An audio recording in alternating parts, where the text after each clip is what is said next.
Halo teman-teman semuanya, selamat datang di podcast Bincang Sejenak dengan saya.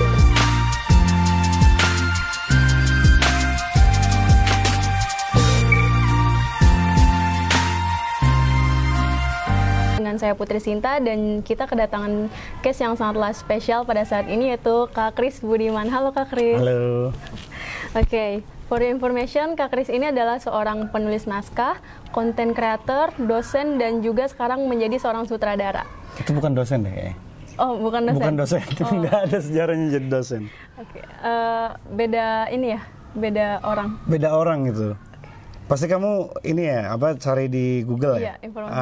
Jadi informasi aja, nama Kris Budiman itu ada 2 sebenarnya. Ya mungkin lebih, ada banyak ya, cuma yang di Google itu sering kedapatan nama Kris Budiman itu ada 2. Kris Budiman saya, terus ada Kris Budiman lagi senior saya. Okay. Itu dia penulis dan juga aku bilangnya, dia itu penulis novel. Penulis jadi novel dia. Ada 2 ya. Oke, untuk kabarnya gimana Kak sekarang? Baik, alhamdulillah baik. Boleh tahu nggak Kak, kesibukannya sekarang ngapain aja sih? Kalau sekarang ini lagi persiapan buat film, nanti yang akan tayang di bioskop. Ada 2 film. Yang satu film saya sendiri itu film Mendung Tanpa Udan, saya sebagai director. Terus juga ada sekarang lagi persiapan untuk film Si Manis Jembatan Ancol, tapi di situ saya jadi Astrada gitu. Untuk film yang apa tadi, mohon maaf Kak? Film Mendung Tanpa Udan. Iya. Itu boleh diceritain nggak kesulitannya selama membuat film itu apa aja sih? Kesulitannya banyak sih. Karena ini film pertama saya, film panjang pertama ya, yang nantinya bakal tayang di bioskop. Jadi kesulitannya lebih kepada waktu yang memang terbatas. Karena kalau film komersil itu kan semuanya ditentukan dari budget gitu ya. Budgetnya pasti ada nilai-nilai yang memang terbatas gitu. Maksudnya terbatas itu lebih kepada ada anggaran tertentunya gitu, yang kita harus menyesuaikan budget itu gitu. Sedangkan kita itu dapat syuting waktu itu cuma 15 hari. 15 hari. Dan di hari pertama dan hari kedua itu kita kena hujan badai. Jadi harus menyesuaikan, mencocokkan waktunya karena memang waktunya kepending kan di hari pertama gitu. Ya terus juga karena ini film panjang gitu ya, krunya juga melibatkan lebih dari 100 orang. Kalau yang kontribusi di film itu termasuk pemain, cast gitu ya, itu ada kurang lebih 350-an lah, 400 kayaknya, kurang lebih gitu. Jadi ya kesulitannya banyak ya, itu teknis-teknis, terus kita juga secara komunikasinya juga karena banyak orang, jadi kita harus pinter-pinter untuk bisa memanage itu banyak orang gitu sih. Kalau boleh tahu itu tayang filmnya kapan ya Kak? Untuk tanggal pastinya kita belum ada, tapi yang jelas tahun ini kita akan tayang. Tahun ini. Baik. Sebelumnya kalau Kak Kris nggak keberatan, boleh nggak diceritain awal mula yang dulunya menjadi seorang penulis naskah, konten kreator, terus sekarang menjadi seorang sutradara. Boleh nggak diceritain pengalamannya? Ini apa ya? Ini tuh agak aku juga nggak nyangka sebenarnya bisa sampai sejauh ini gitu. Karena basically aku ini secara sekolah akademik juga nggak tinggi gitu ya. Terus tadinya dulu saya tinggal di daerah, terus saya merantau ke Jakarta yang awalnya juga tidak pernah terfikirkan untuk bisa kerja di belakang layar, sampai jadi penulis, terus juga bikin film gitu ya. Awalnya malah saya kerja di Jakarta itu jadi ART, jadi asisten rumah tangga, jadi cuci mobil dan segala macam gitu-gitu. Terus sampai akhirnya dari situ kebetulan bos saya itu punya event organizer, dari situlah saya kenal dunia entertainment gitu. Kenal dunia entertainment yang menyenangkan ternyata. Saya ngerasa kayak cocok aja dengan dunia itu, yang akhirnya dari situ saya cari relasi banyak, nyari teman-teman yang akhirnya di tahun 2008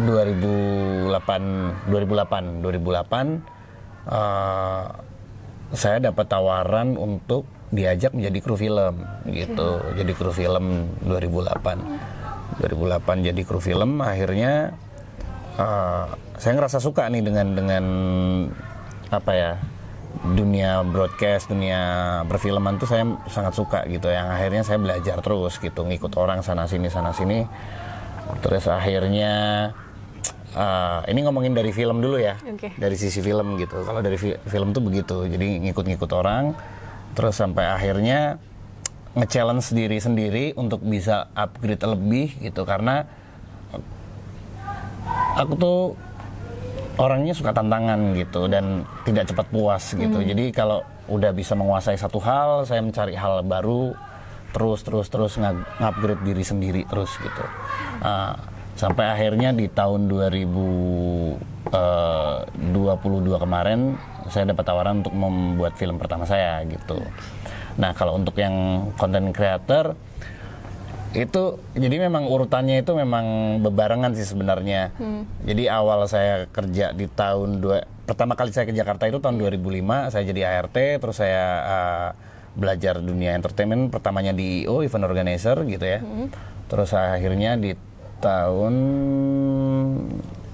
2007 kalau nggak salah, 2007 aku belajar teater. 2008 aku masuk sanggar di Sanggaran Anda waktu itu, tapi di situ saya karena tidak bisa bayar, jadi saya cuma jadi asisten gitu, jadi asisten pengajar yang angkat-angkat barang dan segala macam kayak gitu. Oke, boleh. Sambil minum katanya. Oke, boleh. Ngomong terus ya. Ngobrol santai. Ini sponsor ya? Ya, jadi sambil ini ya, sambil jelasin tadi. Sampai mana tadi?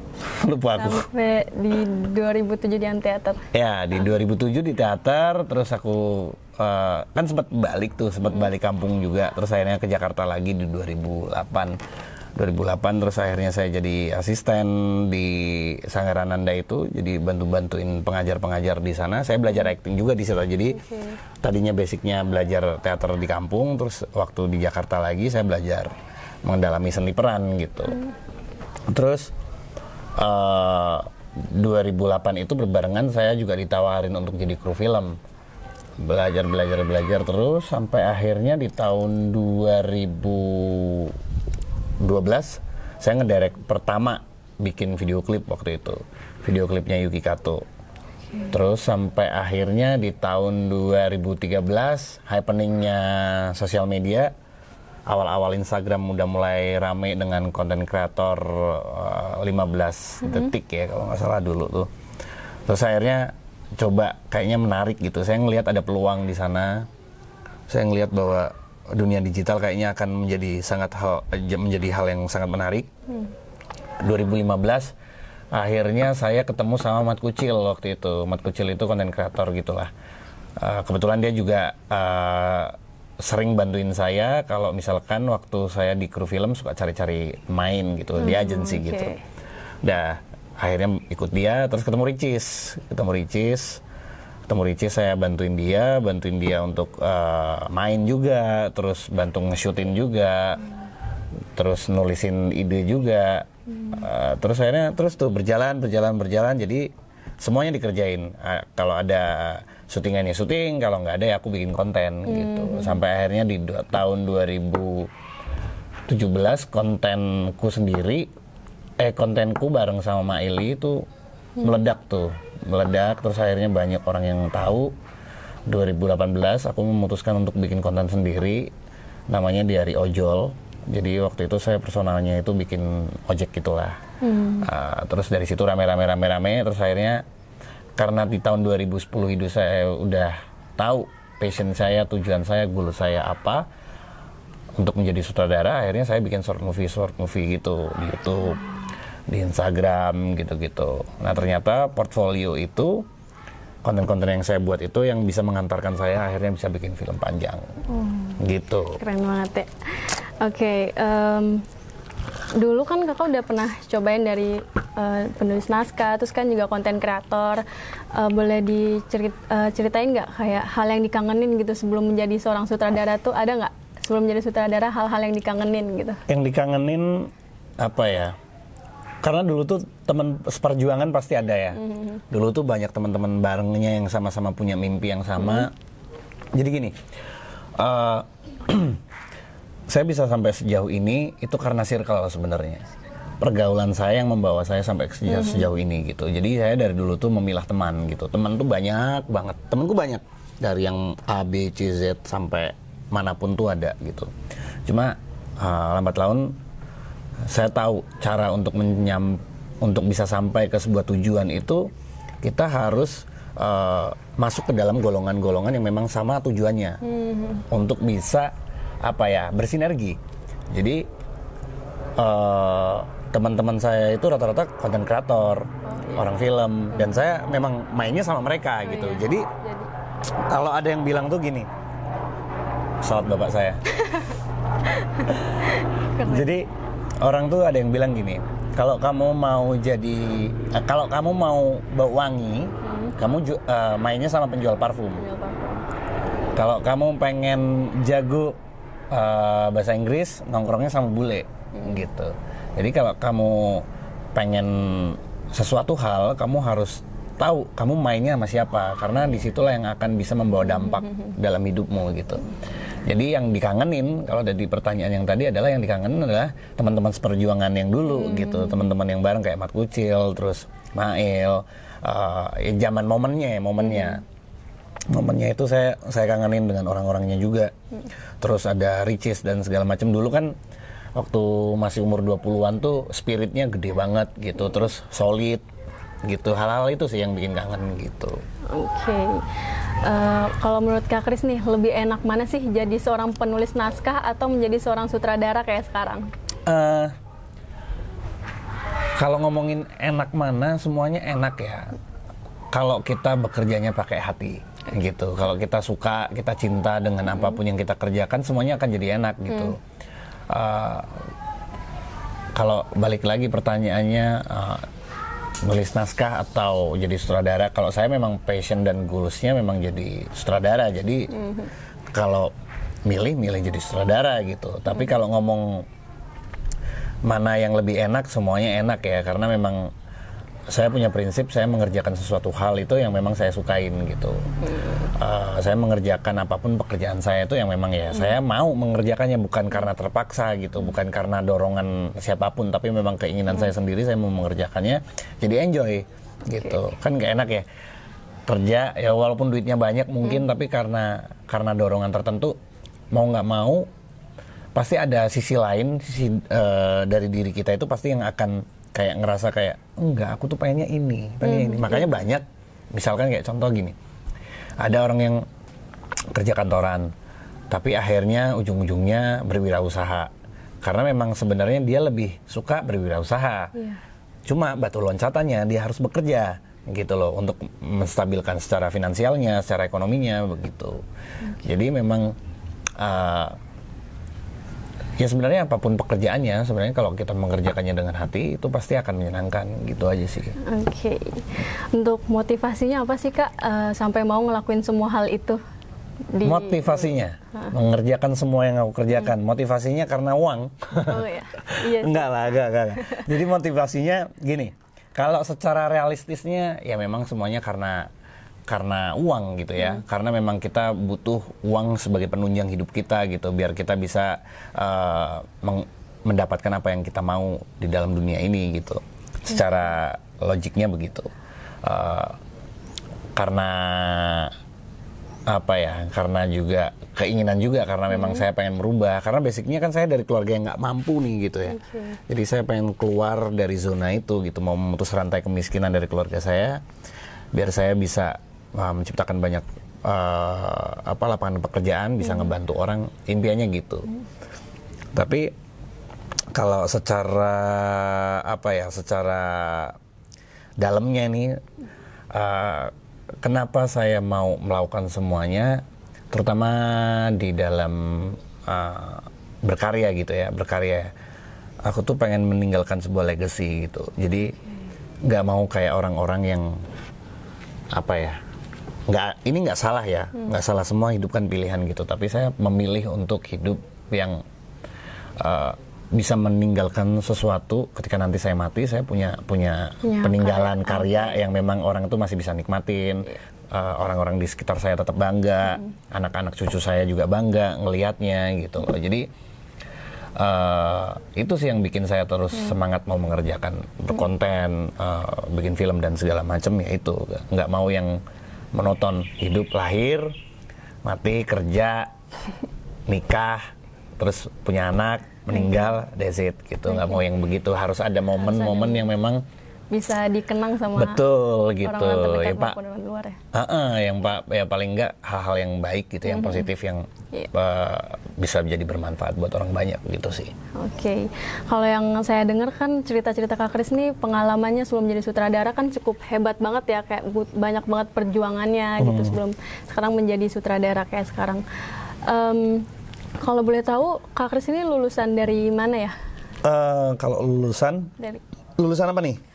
Kuliah di mana? Kalau kuliah aku nggak kuliah. Oh, nggak kuliah. Aku nggak kuliah. Jadi aku tuh secara akademik lulusannya cuma SD. Kalau lulusan, kalau sekolahnya sampai apa kelas 1 SMP dulu. Jadi cuma tamatan SD. Oke. Gitu. Keren banget ya guys, walaupun hanya lulusan SD, tapi Kak Kris ini bisa menjadi sangat sukses. Karena hidup ini bukan karena hidup ini bukan tentang seberapa tinggi pendidikan kita ya Kak, tapi seberapa keras kita dalam mencapai suatu tujuan itu, tujuan hidup kita. Iya, tapi bukan berarti untuk dicontoh ya. Terus akhirnya semuanya nggak mau sekolah gitu. Iya, maksudnya jangan terlalu insecure dengan pendidikan betul, yang kita hadapi sekarang gitu. Jadi poinnya itu apa ya, kalau masalah sekolah itu saya sih memang nggak begitu suka dengan kurikulum ya, kurikulum Indonesia itu saya memang nggak suka sebenarnya. Jadi boring, sekolah di Indonesia itu sangat boring gitu. Jadi akhirnya waktu kelas 1 SMP saya memutuskan untuk keluar gitu. Jadi saya keluar sekolah itu bukan karena saya bodoh gitu, saya nggak naik kelas bukan karena saya bodoh, tapi memang tidak menyenangkan dan saya memang nggak mau mendengarkan aja gitu. Jadi memutuskan untuk main gitu. Jadi dulu tuh sekolah tuh sering bolos gitu, bolos main PS, bolos nongkrong di mana gitu. Itu lebih menyenangkan menurutku waktu itu. Tapi kalau ditanya nyesel nggak ya, nyesel sebenarnya gitu. Pengen sekolah nggak? Pengen gitu. Jadi kalau masalah sekolah memang dibilang nyesel ya, nyeselnya kayak nggak ngerasain aja pakai putih abu-abu, kan itu katanya hal yang menyenangkan gitu ya. Masa-masa paling indah. Terus gitu ada kan? reuni gitu kan. Aku tuh nggak pernah ikut reuni karena nggak punya teman. Nggak pernah ikut reuni, terus nggak pernah ngerasain yang namanya apa coret-coret segala macem. Jadi kalau misalkan aku nulis cerita tentang anak SMA gitu, aku nggak relate. Jadi kayak nggak ngerasain, nggak bisa, tapi kayak nggak jujur aja karena itu bukan aku secara experience gitu. Jadi sekolah memang tidak menentukan masa depan seorang sih gitu. Yang jelas ya semuanya ditentukan dari diri kita sendiri gitu. Tapi bukan berarti kita tidak boleh, bukan berarti kita boleh tidak sekolah gitu loh. Harus sekolah gitu. Harus sekolah karena sekolah itu mengajarkan banyak hal, termasuk bergaul, berteman gitu kan, menambah relasi, terus cara bersosialisasi gitu ya. Gitu sih kurang lebih. Oke. Mungkin ini untuk pertanyaan terakhir saya. Oh, terakhir? Banyak dong. Oh ya banyak, oke. Tapi boleh nggak Kak kasih dulu pesan yang menginspirasi buat anak-anak muda yang ada di luar sana maupun yang nonton video ini juga mungkin agar bisa menjadi orang yang nggak gampang nyerah kayak Kak Kris gitu loh. Ada nggak? Apa ya? Bingung, bukan motivator soalnya. Jadi pesannya tetap jangan semangat. Jangan semangat teman-teman. Iya, jangan semangat. Buat teman-teman semuanya jangan semangat, karena biar kalian jadi nggak sukses, biar gue aja yang sukses gitu. Oke. Ya kalian jangan semangat deh, pokoknya jadi pemalas aja. Yang malas aja, pokoknya jangan semangat. Biar gue aja yang sukses, kalian jadi penonton, gue jadi peran utamanya gitu. Itu bisa dibilang sarkas ya teman-teman. Oke, mungkin segitu aja.